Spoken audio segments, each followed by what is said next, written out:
नमस्कार साथियों, फाइनली आपके बीपीएससी टीआरई थर्ड का री एग्जाम जो है कंप्लीट हो चुका है। अब यहाँ पर आप सभी लोगों का इंतजार आंसर की और रिजल्ट को लेकर होगा। तो इन सभी चीज़ों को लेकर हम यहाँ पर इस वीडियो के माध्यम से बात करने वाले हैं कि आपका मेरिट लिस्ट किस तरीके से जो है वो तैयार किया जाएगा। भाषा यानी कि लैंग्वेज वाला क्वालिफाइंग नेचर के पेपर को लेकर, टाई ब्रेकर को लेकर भी हम यहाँ पर बात करने वाले हैं, क्योंकि आगे आने वाले समय में आपको यहाँ पर बहुत सारे इस तरीके से कैंडिडेट जो है वो देखने को मिलेंगे जिनका कट ऑफ इतना मार्क्स तो रहेगा, लेकिन उसके बावजूद भी उन लोग का यहाँ पर टाई ब्रेकर से जो है वो सिलेक्शन नहीं हो पाएगा। और 3 जिला में से यहाँ पर एक जिला आपको यहाँ पर किस तरीके से आवंटित किया जाएगा। और यदि मान लीजिए यहाँ पर 3 में से कोई जिला आपको यहाँ पर नहीं मिलता, तब फिर ऐसे कंडीशन में कौन सा जिला यहाँ पर आपको आवंटित किया जाएगा उसको लेकर बात करेंगे। और उसके साथ ही यहाँ पर आपके स्कूल आवंटन और यहाँ पर जो आपका विद्यालय होगा उसमें यहाँ पर पदस्थापन को लेकर, और यहाँ पर उसके साथ ही सीट के बंटवारे को लेकर, चाहे आप बिहार के हों या फिर आप यहाँ पर अदर स्टेट के कैंडिडेट हैं, अदर स्टेट में चाहे आप मेल हों या फिर फीमेल, या फिर आप यहाँ पर जो है दिव्यांगता श्रेणी के जो है अभ्यर्थी हैं, यानी यहाँ पर आपके मेरिट लिस्ट से लेकर आपके विद्यालय में पदस्थापन को लेकर एक एक करके हम यहाँ पर इस वीडियो के माध्यम से जो है बात करने वाले हैं।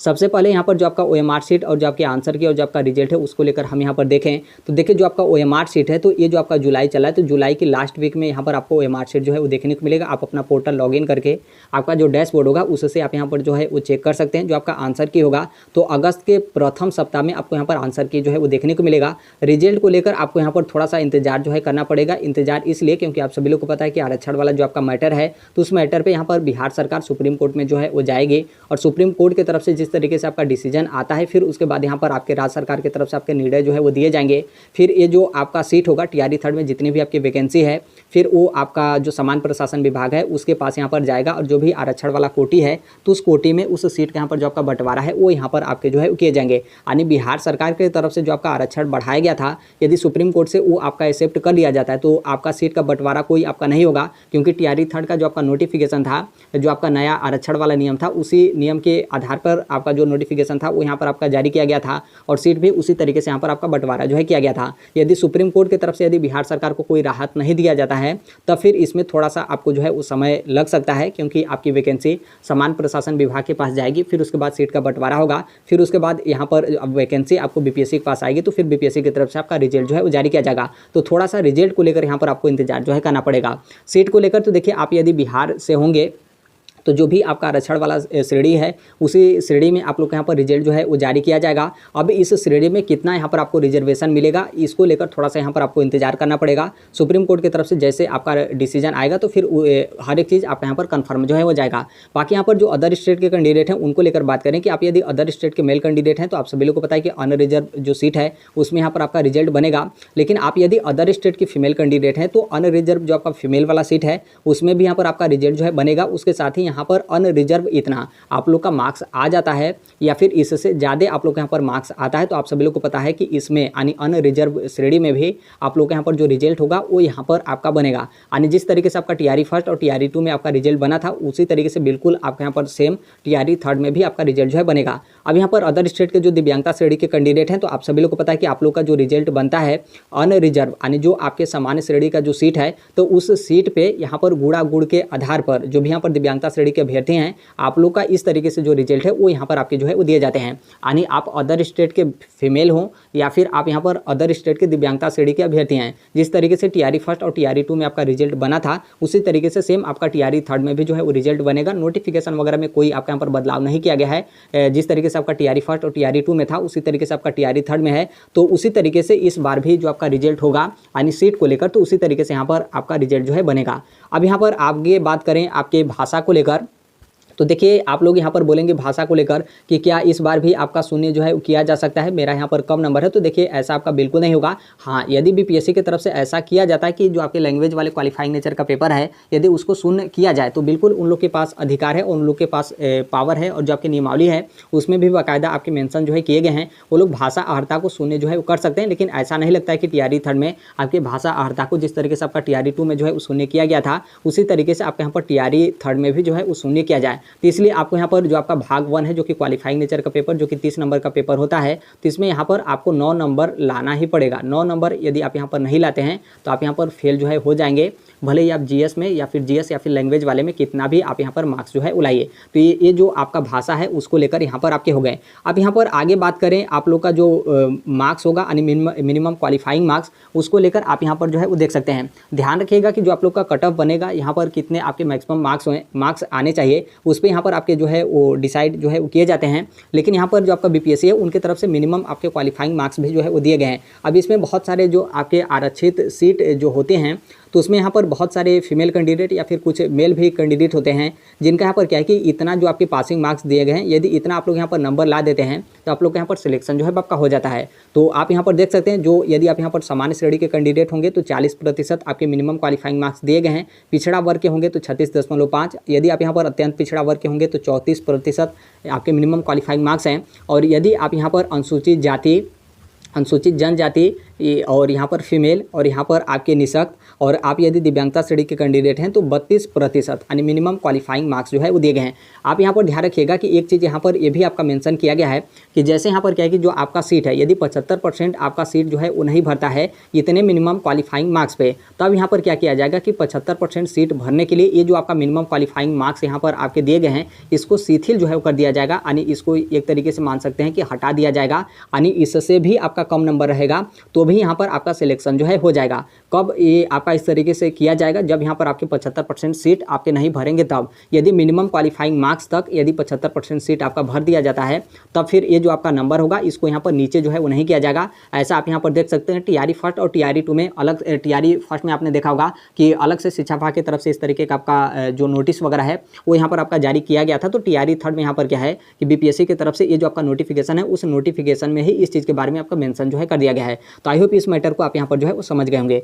यहाँ पर देखेंगे तो यहाँ पर आपके पुनर्मूल्यांकन को लेकर दिया गया है कि यहाँ पर जो आपका पुनर्मूल्यांकन होगा तो उसका यहाँ पर प्रावधान आपका नहीं है। अब यहाँ पर जो आपका मेरिट है यानी जो आपका मेधा सूची है किस तरीके से आपका यहाँ पर रिजल्ट बनेगा, मेरिट लिस्ट में किस तरीके से आप यहाँ पर शामिल होंगे, आप यहाँ पर जो है वो देख सकते हैं। देखिए यहाँ पर आपके इसमें टाई ब्रेकर को लेकर भी जो है वो दिया गया है, जो कि जब आपका नोटिफिकेशन जारी किया गया था, जब आपका एग्जाम होता है हमेशा हम टाई ब्रेकर को लेकर जो है बोलते हैं, जो कि बहुत सारे कैंडिडेट इस चीज़ को लेकर जो है इग्नोर करते हैं और जब यहाँ पर आपका रिजल्ट आता है तो आप लोग यहाँ पर काफ़ी ज़्यादा पछताते हैं। अब यहाँ पर आसानी से जो है वो समझ सकते हैं कि किस तरीके से आपका टाई ब्रेकर का खेल होता है और बहुत सारे इस तरीके से कैंडिडेट होते हैं कि आप लोग एक तरीके से समझ सकते हैं कि नसीब हो या फिर एक एक नंबर से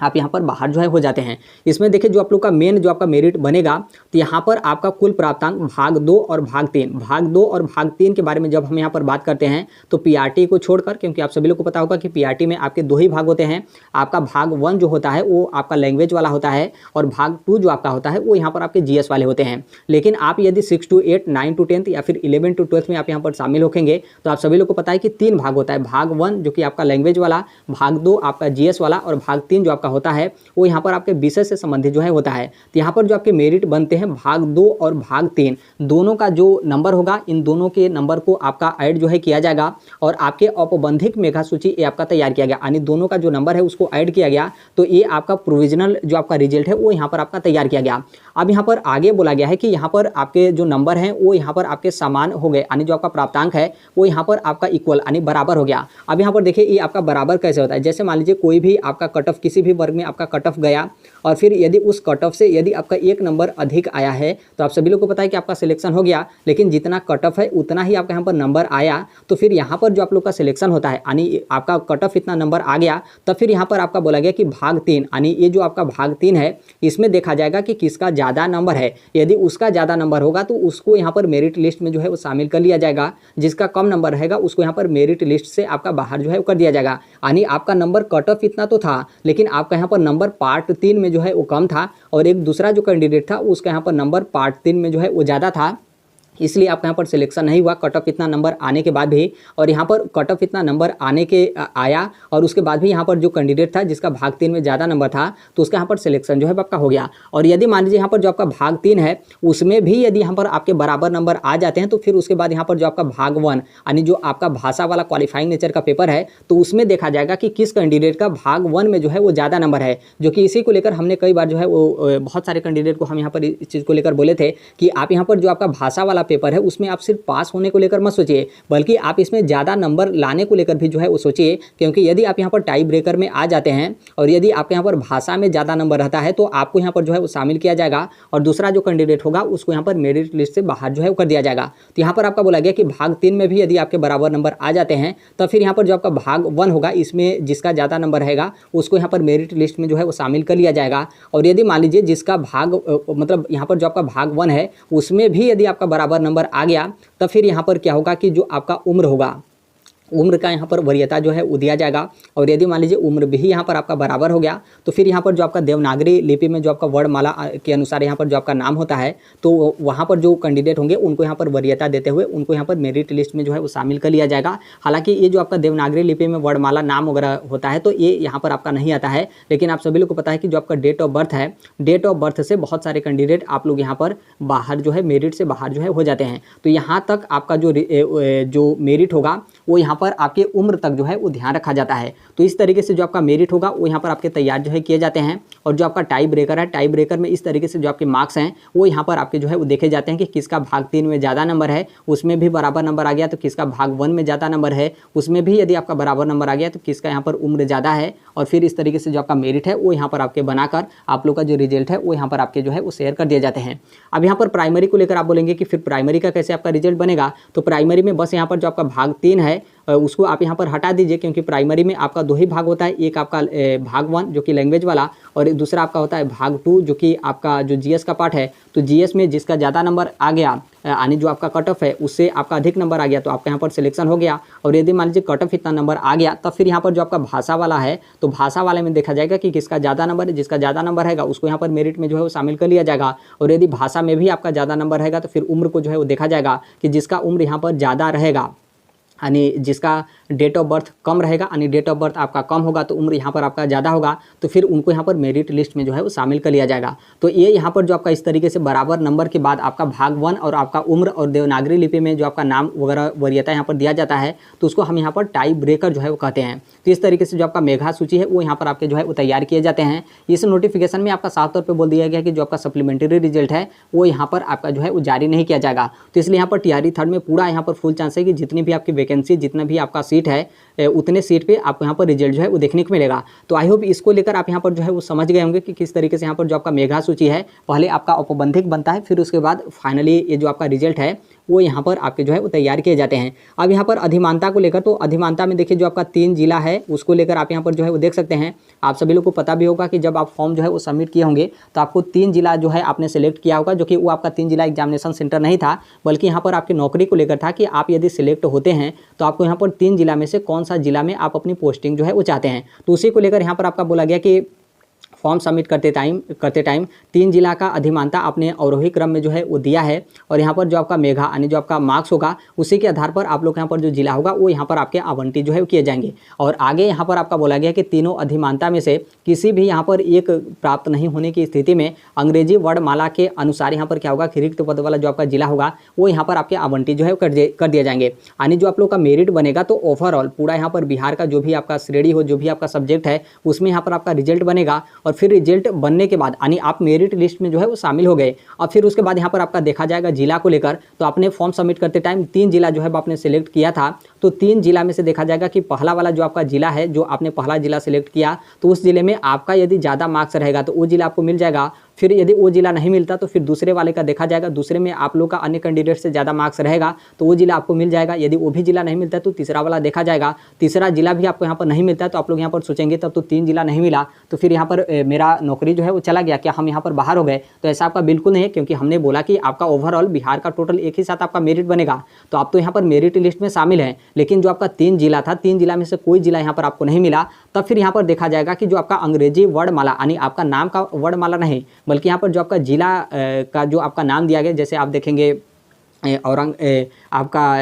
औरंगाबाद है, इस तरीके से आपका मतलब जो आपके ज़िला का नाम है इंग्लिश में यहाँ पर आपके जो है वो देखे जाएंगे। और फिर जो यहाँ पर आपका ज़िला में जिस भी ज़िले में आपकी वैकेंसी रहती है यानी जहाँ पर भी आपका रिक्त रहता है, कहीं ना कहीं आपको रिक्त जो है मिलेगा, क्योंकि आप यहाँ पर 3 जिला जो है वो सभी कैंडिडेट सेलेक्ट करते हैं लेकिन सबको मिलेगा एक ही जिला। तो फिर कोई ना कोई यहाँ पर जो जिला होगा वो यहाँ पर आपको आवंटित जो है वो कर दिया जाएगा। तो इस तरीके से आपका यहाँ पर जो जिला होता है वो यहाँ पर आपको आवंटित जो है किया जाता है। अब यहाँ पर फिर उसके बाद यहाँ पर आया आपके विद्यालय में पदस्थापन को लेकर। तो देखिए जो भी जिला आपको आवंटित किया जाएगा फिर उसमें यहाँ पर आपका देखा जाएगा मेरिट कम चॉइस के आधार पर, यानी जो आपका मेरिट रहेगा उसी मेरिट के आधार पर आप लोग को एक विद्यालय जो है आवंटित किया जाएगा। और वो जो यहाँ पर आपका विद्यालय आवंटित किया जाएगा जो आपके जिला शिक्षा पदाधिकारी कार्यालय है उसके माध्यम से यहाँ पर आपके जो है वो दिए गए हैं। टीआरई फर्स्ट और टीआरई 2 में सॉफ्टवेयर के माध्यम से आपका दिया गया था, लेकिन टीआरई थर्ड में यहाँ पर आपका नहीं होगा। यहाँ पर जो आपका जिला शिक्षा पदाधिकारी कार्यालय है तो उस कार्यालय के माध्यम से यहाँ पर आप लोग को विद्यालय जो है आवंटित किया जाएगा। फिर जिला शिक्षा पदाधिकारी कार्यालय के माध्यम से आपको नियुक्ति पत्र जो है वो दिया जाएगा और जो भी यहाँ पर आपको विद्यालय मिला रहेगा उस विद्यालय में जाकर आप अपना कार्यभार यानी ज्वाइनिंग जो है वो ले सकते हैं। अब यहाँ पर देखिए विद्यालय आवंटन में थोड़ा सा यहाँ पर आपका खेला जो है हो सकता है। खेला का मतलब ये है कि टीआरई फर्स्ट की जब वैकेंसी हुई थी तो उस टाइम पे बहुत सारे न्यूज़पेपर में आपको जो है वो देखने को मिला था कि बहुत सारे लोग विधायक के पास जा रहे हैं, सांसद के पास जा रहे हैं, मंत्री के पास जा रहे हैं, या फिर कोई जुगाड़ वाला उस तरीके से शिक्षा विभाग में जो जुड़ा हो या फिर उसकी मिली भगत हो उसके पास जो है वो जा रहे थे। किस लिए जा रहे थे? वो लोग स्कूल आवंटन को लेकर यहाँ पर जो भी मेरा हो या फिर मेरे घर के जिस भी बच्चे का सिलेक्शन हुआ है उसको यहाँ पर जंगली क्षेत्र का जो आपका इलाका हो या फिर जो भी आपके ग्रामीण क्षेत्र का विद्यालय है वो यहाँ पर आपका जो है वो न दिया जाए। लेकिन टीआरई फर्स्ट और टीआरई 2 में रैंडम तरीके से आपका विद्यालय आवंटन कर दिया गया तो किसी का भी जो जुगाड़ था वो यहाँ पर आपका नहीं लग पाया। तो इस बार टीआरई थर्ड में यहाँ पर ऐसा हो सकता है कि जो आपका जुगाड़ वाला सिस्टम है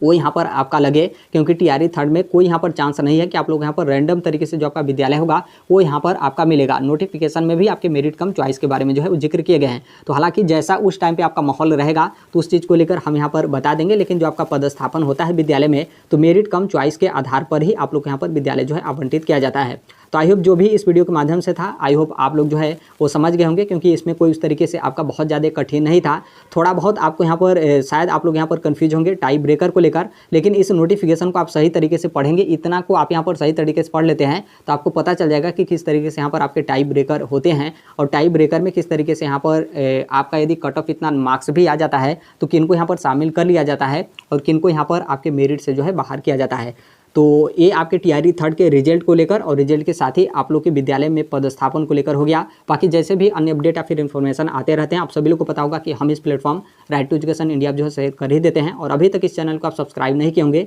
तो सब्सक्राइब करते बेल आइकन को प्रेस जरूर कर लीजिएगा। मिलते हैं नेक्स्ट वीडियो में, तब तक के लिए thank you, bye bye, take care, all the best, thank you for listening, God bless all, thank you.